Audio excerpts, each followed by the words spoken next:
Alright, peace and greetings, YouTubers. Alright, so the Miki Howard film. Overall, I really enjoyed this film. I think the lead actress did an excellent job of capturing the essence of Miki Howard. And overall, I just really was able to enjoy this film and not watch it from a point where I felt like I already knew the whole story and I was going to, in my head, point out everything that didn't add up. Like, I think with Miki Howard, because she was not as big of an entertainer in her heyday and because she's not really from my era, I don't know as much about Miki as I would, some of the other entertainers that came out after or entertainers that were a little bit bigger. So as a fan, I was able to just watch the film and enjoy it. Like when I watched the Toni Braxton film, I was like, nope, that didn't happen, this is not how that happened. Same thing with the TLC movie, the Whitney movie, all of them. I'm like, wait a minute, that ain't how it goes, because when TLC went to the record label, they really had guns. So I don't know why they didn't use the guns. They should have used that part. With this one, I was able to really enjoy it. But I think the lead actress did an excellent job. She really had Miki Howard down. If you've ever seen a Miki Howard interview, Miki Howard has a lot of personality. She's actually a really funny person too as well. I think she would do great at like public speaking or motivational speaking because she has that personality where you'll actually sit and listen to her for hours at a time because she's that demanding or commanding. She can pull you in. And I think the lead actress did an excellent job of doing that. I totally forgot her name, forgive me, but she should be nominated for some kind of television Emmy for that because she did an excellent job. And my favorite part of her portrayal is the later years, the darker years, when Miki was really struggling with the substance abuse problems. And this was not even supposed to be a funny scene, but the scene with her when she was coked out in that car and the cop pulled her over and she was supposed to walk the lot, that crap was so funny to me. With her in the fur coat, I was in there dying. And then when she had to do the mug shot, they told her to, hold your head up, adjust your wig, and she, wait, this is my hair. I was like, like, I don't know why I thought that was hilarious, but for me, I could just literally picture Miki Howard doing that in real life, and I feel like that's what you're trying to do when you're doing a biopic or you're portraying somebody. You want to be able to capture the essence of the person you're portraying. It has to be believable. So I think it was smart that they did it the way that they did it. I thought it was excellent. I wish they would have had a little bit more of the music incorporated as far as like the performances and showcasing the impact she had, but at the same time, Miki Howard never quite made that impact. You know what I mean? She had some R&B hits, but if you're talking about like the Hot 100, only 2 of her songs ever charted on the Hot 100. And I believe that was like Love Under New Management, I think peaked in either the 80s or the 60s on the Hot 100. And I can't remember what the other song was. I don't know if it was Come Share My Love or something else. But other than that, all her songs all kind of stayed in R&B charts. And so she actually never went gold as well. None of her albums ever went gold. She doesn't have any certifications. But, that doesn't take away from the greatness that was. And I think that's also reflective of how they just chose to portray her in the film, which is why I think they focus more so on her life behind the scenes rather than the career. But I just wish they could have kind of put a little emphasis on how her career went. There are bits and pieces where they did it, but then there were a lot of moments where stuff was bumbled and like jumbled. So like when they did a little portion where it's supposed to show her on the uprise and it's like Love Under New Management is this big hit, they had this part where they're showing these different headlines and everything. It's like, oh, she's on the Poetic Justice soundtrack. Oh, she's doing the Malcolm X film. And I'm like, wait a minute, this doesn't add up because Love Under New Management came out in 89. Poetic Justice is like 93 and Malcolm X was 92. So it's kind of, and by 92, 93, she was kind of already out of the spotlight or on her way out the door. So I was like, they got to kind of fix that a bit, in my opinion. But I did enjoy it. What I also noticed is just Whitney Houston. Man, I tell you, I feel like if you were a black female entertainer in the mid to late 80s, there were 2 entertainers that you had to be modeled after, either Whitney or Janet. If you were the powerhouse singer, Whitney was your direct competition. If you weren't the powerhouse singer, you were a little bit more visual, then it was Janet. And it seems like that was the case for everybody because I would really like to see them do a Phyllis Hyman story as well because she literally dealt with the same thing Miki dealt with as far as, oh, we got to pit her against Whitney Houston. Whitney Houston's doing this, why can't you do this? We need to figure out how to do this. And the thing about it was like with Miki was on a smaller label and there wasn't Whitney Houston money to do, the Whitney Houston things. And in contrast to somebody like Phyllis Hyman was on the label with Whitney. She was a phone call away from Clive and she's still, so I'm hoping that they do a Phyllis Hyman movie. Seeing that Phyllis Hyman also had the first unsung on TV One, they might as well just go ahead and do her movie next. That'd be a really great one. And I think both Miki Howard and Phyllis Hyman bring up the conversation about mental health.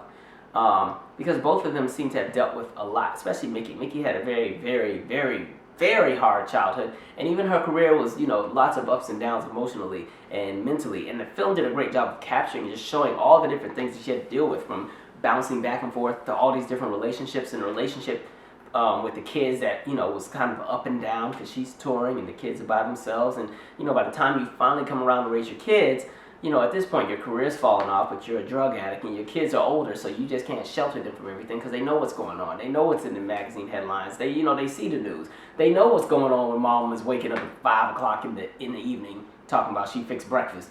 So, you know, the conversation of mental health, I think, was really important. And I think it kind of also leads into the discussion about addiction. I like that they were transparent and that Miki Howard, because I believe she had a lot to do with the film, was honest enough to share her experience and share what it was like for her as far as substance abuse. Because a lot of people, in my opinion, who, you know, are on substance abuse or have substance abuse problems, they're not purposely trying to be drug addicts. It's just life, things happen, you know, and some of the most strong-minded people end up becoming drug addicts because, you know, you're given a deck of cards and sometimes things just don't fall in your favor and sometimes you fall into it because if you notice in the movie, she didn't start off on drugs, you know. Everybody else in the 80s was high as a kite. I mean, Shaka was high, Eddie was high, what was the guy, the manager's name at Giant Records? He was high as a kite, everybody was high. And she kept being like, no, I'm good, no, I'm good, I'm good. And then after a while, the stress of everything was like, you know what, forget it, all right. Shaka, what you doing, girl? You know, so I thought that was an interesting conversation. I really liked that they had the rehab scene. Like this film, honestly, the last hour was more about mental health and just rebuilding yourself because the first hour was more about the career. The last hour, her career had been done by then. It was just her and how to build and put the pieces back together. So they did a great job of doing that and just showing that experience of what it's like when you've lost everything, when you don't know, you know, when you're just living in the moment, living day to day. You know, that's something to kind of look at. And then there's the conversation of abusive relationships and how people can easily fall into it. Because you look at her relationship with the Eddie guy. It's kind of like it was a fairy tale woo-woo-woo. And then, you know, after they done got married, years into the marriage, then he done bust her upside the head. And now he punching her in the face. And, you know, like, what? Wait, what? And then there's the possessive element and everything else like that. But no, I really, really enjoyed this film. Let me check my phone to make sure I don't have any additional notes on here that I wanted to share with y'all before I go to sleep. Oh, I think that's pretty much it. Yeah, I think that's about it. But no, I really enjoyed this film. This is very well put together. And I think TV One should continue to do these unsung films. I'd like to see the Phyllis Hyman one. The DeBarge one I think would be good. Yo, Tammy Terrell, I want to see that one. Because I remember everybody saw that Tammy Terrell episode, and all of us who had headaches, we were trying to double check, make sure we didn't have brain tumors. I think there's some really good ones. Who else? I mean, it'll kind of be later, but yeah, there's a bunch of really great unsung episodes if y'all don't watch that show on TV One. Look at TV One coming up. They just get movies and all kind of productions and all kind of things going. TV One, let me know if y'all need to hire somebody. I'm here. I'm just working with kids. I ain't doing too much at the moment. So, anyway, share your thoughts on the movie. What did you like the most? What did you, not enjoy? What did you wish they would have done? Oh, that's what I was going to say. I wish they would have talked about the Anita Baker part. I remember Miki Howard went on Wendy Williams' radio show back in the day. She was talking about how she had won a Soul Train Award. And when she got backstage, Anita Baker was like, oh, congratulations. This will be the last one you ever get. Something like that. That's what Miki Howard said. So I'm like, oh, I wish they would have added that in there. And, you guys remember there was the bit about, Miki Howard had the son who was, saying Michael Jackson was his father. I was like, oh, we should have put that up in there. I want to figure out what that was, what that was about. Unless Miki was still high during that time. I don't know. But, I don't know. I really enjoyed this. I think Miki Howard, that's really great of her to share her story to this extent. I'm sure this film will help somebody. And I like that everything came full circle at the end of the film, because even towards the end, she still was on the fence with a few addictions and struggles, but it just goes to show how people were in the right place at the right time and things kind of came together. So, it's great that she was able to build and pick up the pieces. I'm not really sure what Miki Howard is doing now. I'm guessing she's touring and everything. And I think she was very lucky that she didn't lose her voice, because, there's a lot of people who came out of that era and who are even in this current era who have done things, and that talent is gone. If that's all you know how to do is sing, and then you lose that element to sing, that's a mental mess right there. Like, what do you do with yourself? You got to go on stage and get booed, and you're about to do a show, and you're not going to be able to hit any of the notes. You know what I mean? So anyway, I'm out. Subscribe. Let me know what you think. And goodness, this stuff in Orlando. I was going to do a video on it, but there's just so much going on. I said, you know what?